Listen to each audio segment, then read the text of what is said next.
बच्चों आप लोगों के लिए हम जो क्वेश्चन लेके आए हैं 100% पूछने वाला बोर्ड में ये क्वेश्चन है जो हर साल पूछता है और इस बार भी चैलेंज करते हैं कि ये 100% ये क्वेश्चन आने वाला है।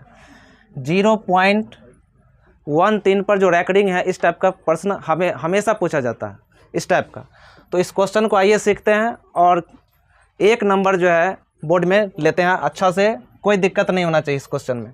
देखिए ये जो 0.13 पर जो रैकडिंग देख रहे हैं तो ये 4 ऑप्शन इसमें दिया हुआ है, इसमें से कौन सा ऑप्शन सही है ये बताना इसको देख करके बहुत कठिन है, लेकिन इसे अगर हल करके हम सीखें कि किस तरह से अगर ये बनता है तो बोर्ड में ये आसान हो जाता है और आसानी से हम इसको टिक आउट कर सकते हैं। देखिए 0.13 है उस पर रैकडिंग है, तो रैकडिंग वाला टोटल संख्या को क्या करना है, टोटल में से जिस पर रैकडिंग नहीं है उसको घटा देना है और बट्टा में दशमलव के बाद अगर 2 डिजिट का है तो 100 लिखना है और इधर इकाई के स्थान पर अगर कुछ नहीं है तो उसमें से क्या करना है 1 घटा देना है। ठीक है, तो ऊपर में हो गया 13 में से 0 जाता है तो 13 में से अगर 0 घटाते हैं तो 13 बचता है और 100 में से 1 घटाते हैं तो 99 बचता है। यानी कि ऑप्शन में देखना है फिर कि ऑप्शन में कौन सा जो है ऑप्शन सही है। वास्तविक संख्या का 28 नंबर क्वेश्चन जो है π/3 है, π/3 इसमें पूछा जा रहा है हम लोगों से। पहला ऑप्शन है कि परिमेय संख्या है, दूसरा क्या है अपरिमेय संख्या है, तीसरा क्या है पूर्णांक संख्या है और चौथा क्या है इनमें से कोई नहीं। अच्छा बताओ इसमें से कौन सा होगा सही आंसर, बताओ। अपरिमेय संख्या बिल्कुल सही है। पाई जहाँ भी देख लेंगे, ठीक है, परिमेय और अपरिमेय में पाई जहाँ भी देख लेंगे कि पाई से रिलेटेड बात है, चाहे 2 पाई लिखा हो 3 पाई लिखा हो, तो उस पर कुछ सोचना नहीं है कि क्या, डायरेक्ट अपरिमेय पे टिक लगा देना। ठीक है, इसमें सोचना नहीं है, ज़्यादा सोचोगे फंस जाओगे। क्या सोचना है, सिर्फ अपरिमेय संख्या, पाई देखना है अपरिमेय है। ठीक है, पाई देखना है अपरिमेय है। Option number B, option number B. इसका दूसरा जो तीसरा क्वेश्चन है वास्तविक संख्या का तीसरा क्वेश्चन, निम्नलिखित में कौन अपरिमेय संख्या नहीं है। निम्नलिखित में, पॉज करो ना, वास्तविक संख्या का क्वेश्चन नंबर 3, निम्नलिखित में कौन अपरिमेय संख्या नहीं है। पूछा जाता है दो टाइप से, कौन परिमेय संख्या है और कौन अपरिमेय संख्या है। ठीक है, या परिमेय संख्या अपरिमेय संख्या नहीं है। अपरिमेय संख्या नहीं है मतलब परिमेय संख्या। निम्नलिखित में कौन अपरिमेय संख्या नहीं है, तो ये बताया गया है कि रूट में जो भी संख्या रहेगा अगर उसका वर्गमूल नहीं निकलता है, ठीक है, तो वो अपरिमेय हो जाता है। ठीक है, जैसे √3 है, इसका कोई वर्गमूल होगा नहीं। अगर अपरिमेय संख्या के साथ कोई भी परिमेय संख्या जुड़ा हुआ रहता है या घटा हुआ रहता है, ठीक है, या डिवाइड में रहता है भाग में, तो वो भी अपरिमेय संख्या ही कहलाता है। तो जैसा कि इस ऑप्शन में देख रहे हैं कि √3 के साथ 2 है तो ये परिमेय और ये परिमेय दोनों का योग है, इसका मतलब ये अपरिमेय है। हमसे क्वेश्चन पूछा जा रहा कौन अपरिमेय नहीं है, अपरिमेय संख्या नहीं है मतलब परिमेय संख्या। यहाँ भी 5 - √3 है तो √3 क्या है, अपरिमेय है, इसका मतलब ये पूरा संख्या क्या हो गया अपरिमेय, तो ये भी नहीं होगा। √3 है जिसका कोई वर्गमूल नहीं है, √5 है जिसका कोई पूर्ण वर्गमूल नहीं है, तो ये भी नहीं है। इसका मतलब ऑप्शन डी हमारा क्या है, सही आंसर होगा। वास्तविक संख्या का क्वेश्चन नंबर 4 बहुत ही ज़्यादा इम्पोर्टेंट, और यहाँ पर ये जो क्वेश्चन पूछा जा रहा है, सो निम्नलिखित में से कौन परिमेय संख्या है। निम्नलिखित में से कौन परिमेय संख्या है। यहाँ पर ऑप्शन जो हमारा है 64 + 36 √ 25 + 25 √ और सी में है 49 + 49 √ और डी में है 36 + 36। तो यहाँ पर रूट के अंदर में 2 संख्याओं का जोड़ना है, 2 संख्याओं को क्या करना है, पहले जोड़ना है। इसका कौन सा ऑप्शन सही होगा, आइए जानते हैं कि कौन सा इसका सही आंसर है, सही ऑप्शन है। हाँ, तो यहाँ पर पहले क्या करना है, जोड़ करके देखना है। 64 और 36 को जोड़ेंगे कितना हो जाएगा 100 का वर्गमूल। जब रूट में संख्या रहे तो उसका क्या करना है, वर्गमूल निकालना है। उसका क्या निकालना है, वर्गमूल। 100 का वर्गमूल कितना होता है बच्चों, मेरे प्यारे बच्चों बताओ कितना होता है तो 10 होता है, इसका मतलब ये क्या हो गया, परिमेय। अब यहाँ ऑप्शन बी को चेक करते हैं, 25 और 25 कितना होता है, 50 का वर्गमूल कितना होगा, इसको इस तरह से खंड कर लेंगे, 25 दूना 50, 25 का वर्गमूल, तो यहाँ रूट में आ गया ये 2, तो ये तो अपरिमेय है। 49 49 98 होता है, तो 98 क्या होता है, 49 दूनी 98, 49 दूनी, तो 7 रूट 2 हो जाता है, तो ये भी नहीं होगा, सी भी नहीं होगा और डी भी नहीं होगा। ऑप्शन मेरा ए सही है, करेक्ट।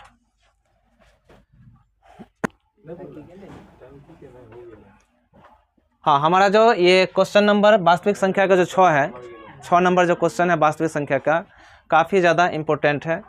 तो बच्चों, मेरे प्यारे बच्चों, आप सभी जो है इस चैनल को सब्सक्राइब करें, शेयर करें, और वीडियो अच्छा लगे तो एक लाइक ज़रूर करें, है ना। अब यहाँ पर हम लोगों को कितना मैथ का एग्ज़ाम कब होना है, 18 तारीख को, और 18 तारीख को एग्ज़ाम है, तो ऑब्जेक्टिव और सब्जेक्टिव दोनों को बहुत ही अच्छे से तैयारी कीजिए, ताकि ये एग्ज़ाम जो है एग्ज़ाम बहुत आसान हो जाए। अब इसके लेकर के अभी हम लोग को कितना घंटा तक पढ़ना चाहिए, कितना घंटा तक पढ़ना चाहिए, कम से कम 12 घंटा, 10 या 12 घंटा पढ़ना चाहिए। और वास्तविक संख्या से हम लोग जानते हैं कि सबसे ज़्यादा क्वेश्चन पूछा जाता है। वास्तविक संख्या से क्या होता है, क्वेश्चन बहुत ज़्यादा पूछा जाता है। इसलिए वास्तविक संख्या, बहुपद, ये सभी को क्या करना है, अच्छे से जितना भी VVI क्वेश्चन है उसको एक नोट बनाएंगे, और नोट बना करके उसे अलग करेंगे और उसको पढ़ेंगे। जिस तरह से हम यहाँ पे बता रहे हैं, एक एक क्वेश्चन VVI निकाल करके बता रहे हैं, ये 100% चैलेंज है मेरा कि ये पूछेगा इस टाइप से क्वेश्चन, ठीक है। तो आप लोगों को क्या करना है, इसे देखना है, समझना है, ठीक है, और बोर्ड में परचम लहरा देना है। एक एक क्वेश्चन को एकदम क्या करना है, हिट करके आना है, एक भी छोड़ना नहीं है, एक भी क्वेश्चन छोड़ना नहीं, तोड़ना है, मरोड़ना है कि नहीं, और इतना आसान बना देना है कि ताकि हमसे भी क्या हो, बोर्ड हमसे भी बोर्ड क्या हो। अरे बोलो ना कुछ रे, तो लोग कुछ बोलता नहीं, बोर्ड को भी लगे कि क्वेश्चन जो है ना बहुत इजी सेट कर दिए, इसलिए बच्चा बहुत आसानी से बना लिया, नहीं। चलो, दशमलव प्रसार जो है, निम्नलिखित में दशमलव प्रसार शांत अशांत पूछा जाता है। शांत क्या है, अशांत संख्या क्या है, तो इसे इसमें बताना है। बताइए कि कौन सा इसमें शांत है और कौन सा अशांत है, कौन सा संख्या शांत है इसमें और कौन अशांत है, बताओ कोई भी। कौन सा, ए शांत है, ए क्या है, शांत है। अच्छा, बी शांत क्यों नहीं है, सी शांत क्यों नहीं है, डी शांत क्यों नहीं है, क्यों नहीं है, पहले ये बताना। देखिए, हम यहाँ पे जानते हैं कि ए, किसी भी क्वेश्चन को कॉन्फिडेंट के साथ बनाइए, किसी भी प्रश्न को हमें उसमें क्या होना चाहिए, 100% कॉन्फिडेंट चाहिए। अगर कॉन्फिडेंट रहेगा प्रश्न पर, तब हम क्या कर सकते हैं, यहाँ नंबरिंग कर सकते हैं अपने आप में, नंबर उतना लाने का पूरा चांस हो जाता है। कई बार बच्चों क्या करते हैं कि अंदाज से क्वेश्चन को टिक आउट करते हैं, ना जानते हुए भी उसको टिक कर देते हैं। दूसरे का कभी भी कॉपी नहीं करना चाहिए, दूसरे विद्यार्थी का कभी भी कॉपी नहीं करना चाहिए। कभी भी एग्ज़ाम में अपना कॉन्फिडेंट ही काम आता है। एग्ज़ाम हम देते हैं तो एग्ज़ाम में अपना ही कॉन्फिडेंट काम आता है। हो सकता है कि हमारे आस पड़ोस के जो विद्यार्थी हैं वो हमसे भी कमज़ोर हो, है कि नहीं। अगर उससे कॉपी कर लेते हैं तो नंबर क्या होता है, कट जाता है। हम जितना पढ़े हैं उसी में हमें विश्वास रखना चाहिए, है कि नहीं। जितना हम पढ़ के जाते हैं उसी में क्या करना चाहिए, विश्वास रख करके बनाना चाहिए। और एग्ज़ाम में जो है, एग्ज़ाम में हम पढ़ के जाते हैं तो एग्ज़ाम कितना भी टाइट हो जाए, कितना भी टाइट कर दे एग्ज़ाम सेंटर को, है कि नहीं, हम आसानी से एग्ज़ाम देते हैं, किसी भी बिना परेशानी का, है ना, बिना परेशानी का एग्ज़ाम देते हैं। नहीं तो कॉपी करना है, दूसरे का कॉपी कर लेना है। यहाँ बताइए, यहाँ पर जो है ए ऑप्शन है जो कि सही है, तो इसमें कितना कॉन्फिडेंट है सही है, कि क्यों ये ए ही इसका सही हुआ, क्यों ये सी नहीं, बी नहीं हुआ, सी नहीं हुआ, डी नहीं हुआ। देखिए आइए इसको जानते हैं। शांत होने के लिए P/Q का जो रूप होता है, यहाँ पर बताया कि किसका दशमलव प्रसाद शांत है, तो P बट्टा Q में, क्योंकि हमारा सवाल P बट्टा Q के रूप में पूछा जाता है, तो P बट्टा Q में जो Q का अभाज्य गुणनखंड है ना, P बट्टा Q में Q का अभाज्य गुणनखंड, अभाज्य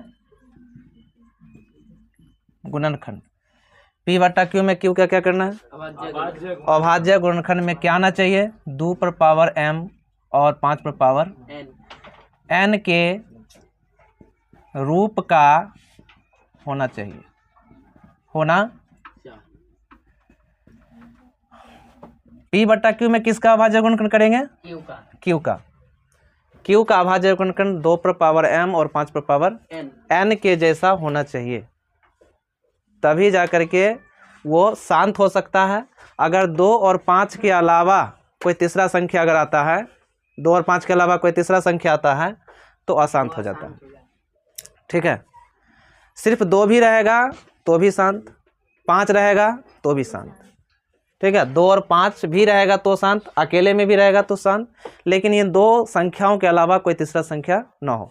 अगर खंड में तीसरा संख्या कोई आता है तो उस संख्या से देखना है कि इसके अंश वाला जो होता है, अंश वाला कटता है कि नहीं, है कि नहीं। जैसे यहाँ पर जो है 1600 है, 15 बट्टा 1600 हमारा Q के रूप में क्या है, 1600, Q के रूप में 210, 88 और 75। ठीक है, तो 1600 का हम खंड यहाँ पे करते हैं, 2 से अगर लगाते हैं तो 800 आता है, 400, 200, 100, 50,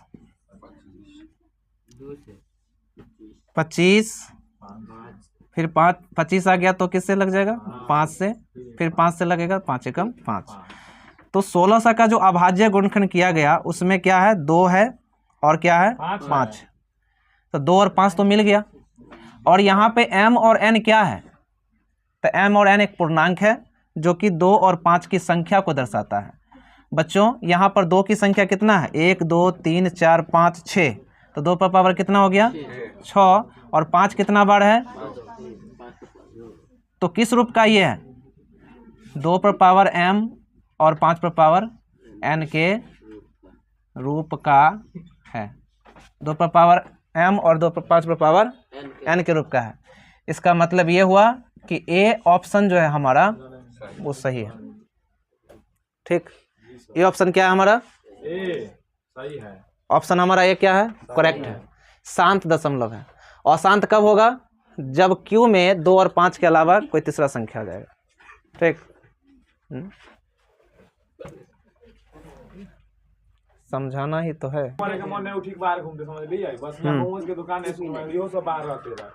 ठीक, ऑब्जेक्टिव देखते हैं, मोमोज नहीं खाना है। ठीक, अब मोमोज देखो, एग्जाम में मोमोज मत खाना। ठीक है, हाँ चालू है तो है, एडिट होगा। ठीक है, सुनो, तुम लोगों को एग्जाम में जो है ना गड़बड़ चीज़ नहीं खाना है, समझ गया, दाल भात सब्जी नहीं। सुनो यहाँ पहले मेरी बात सुन लो, ऑयली तो बिल्कुल मत खाना। ठीक है, स्वस्थ देखो, शरीर को पहले स्वस्थ रखना। अगर शरीर स्वस्थ रहेगा तो एग्ज़ाम भी अच्छा से होगा। शरीर में किसी भी प्रकार का तकलीफ और दिक्कत तुम्हें एग्ज़ाम में दिक्कत डाल देगा।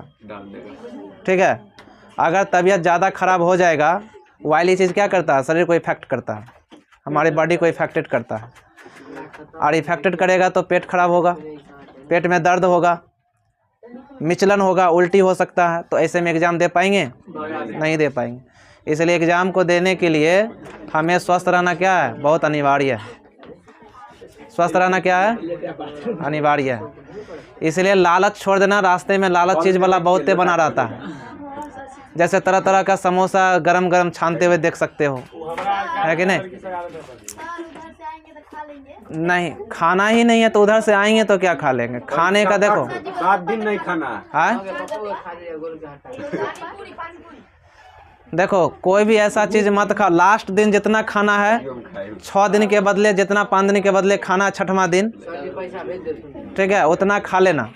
क्योंकि घर ही आना है लास्ट तक, ठीक है। लेकिन रविवार को सब घर पे ही रहेगा। लेकिन उससे पहले जो है एग्ज़ाम के हम तो यही कहेंगे कि एग्ज़ाम देते टाइम, जब तक एग्ज़ाम है तब तक कोई भी ऐसा चीज़ मत खाओ जिससे कि हमारे स्वास्थ्य पर असर करे, प्रभाव पड़े। क्या खा के जाएंगे? भोजन खाने के लिए है, क्या खा के जाएंगे? क्या हमारे भोजन में समोसा ही लिट्टी आता है, बर्गर ही आता है? अरे हमारे भोजन में क्या आता है? छोला भटूरा ही आता है। हमारे भोजन में क्या होता है? जितना शुद्ध भोजन करके, जितना हल्का भोजन करके जाएंगे उतना अच्छा रहेगा। रोटी भुन गया। बात सुनो, क्या हुआ? दही खा सकती हो, पेट का ठंडा करता है, दही स्वास्थ्य के लिए अच्छा है, ठीक है। दही खा सकती हो। सुनो रे, बात सुनो, यहाँ दही खा लेना। हल्का फुल्का देखो, जब भी एग्जाम देने के लिए जाओ तो हल्का फुल्का भोजन करके जाओ, पूरा लोड करके नहीं जाना।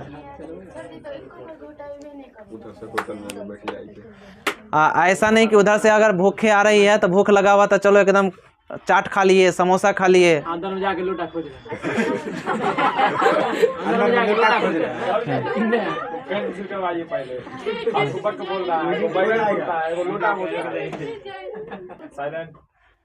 देखो वास्तविक संख्या का कौन सा प्रश्न है?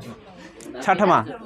वास्तविक संख्या का छठा प्रश्न है। देखो छठा प्रश्न में कहता है निम्नलिखित में कौन अभाज्य संख्या? निम्नलिखित में कौन अभाज्य संख्या? अभाज्य। अब यहाँ पर भाज्य अभाज्य समझना है। क्या समझना है? देखो भाज्य संख्या जो होता है ना बुआ बाबू, भाज्य संख्या जो होता है जिसका खंड एक होता है, जिसका खंड क्या होता है? एक। अरे भाज्य संख्या बता रहे हैं, भाज्य संख्या जिसका खंड एक से अधिक होता है, वैसी संख्याएं जिसका खंड एक से ज़्यादा हो, एक से अधिक हो, उसको भाज्य कहते हैं। लेकिन अभाज्य में वैसी संख्याएं जो स्वयं से कटे या फिर एक से कटे या फिर एक के अलावा कोई दूसरा खंड ना हो, तो वैसे संख्या को हम लोग अभाज्य कहते हैं। वैसे संख्या को क्या कहा जाता है? वैसे संख्या को क्या कहा जाता है वो? अभाज्य संख्या। अभाज्य संख्या। अब देखो अभाज्य संख्या में कौन आ जाएगा? 3 आता है, 5 आता है, 2 भी आता है, 2 है, 7। देखो ये सब ऐसा संख्या है जिसका एक से ज़्यादा खंड नहीं है। 2 एकम 2, 3 एकम 3, 5 एकम 5, 7 एकम 7। समझ गया? तो ये सब इस तरह का संख्या जो है सभी अभाज्य है। अब इसमें हमें अभाज्य संख्या ही पूछा जा रहा है। अब 33 जैसे देखो 33 है पहला, तो 33 जो है 11 के टेबल में आता है, 11 के पहाड़ा में 11 तिया 33। उसके बाद और किस में आता है? 33 एकम 33। तो ये 3 खंड इसका हो गया ना। तो ये तो भाज्य है, पूछ रहा अभाज्य। अब 39 को देख लेते हैं।